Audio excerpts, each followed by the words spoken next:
We've seen a lot of friction in these first few months of 2025 in the transatlantic relationship. So let's talk about the potential. And we should start working on the Trade and Tech Council, for example. Get back to the business of tech standards. That's where the potential lies.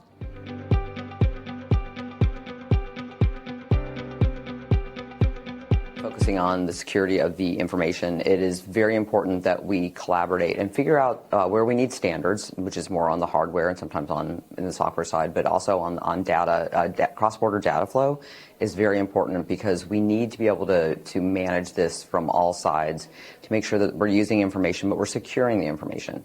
Having information out in the wild anymore is just not acceptable.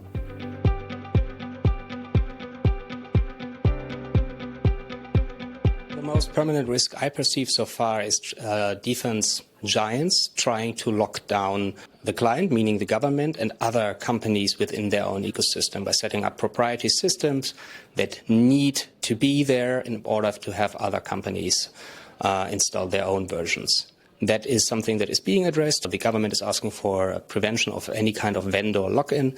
And as to opportunities, of course, the government has had for decades no longer the ability to come up with the necessary development and production capabilities, especially in DTEP.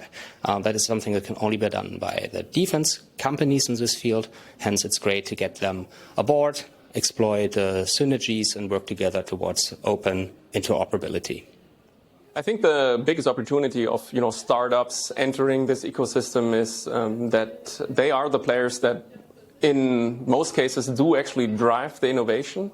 We're currently experiencing an immense process of spin-in, meaning innovation that is happening in the civilian realm being used in the domain of the military.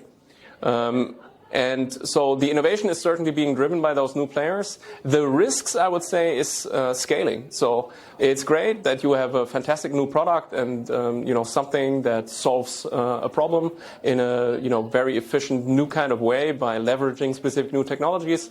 But in most cases, military is also about ruggedness and attrition and these kinds of things.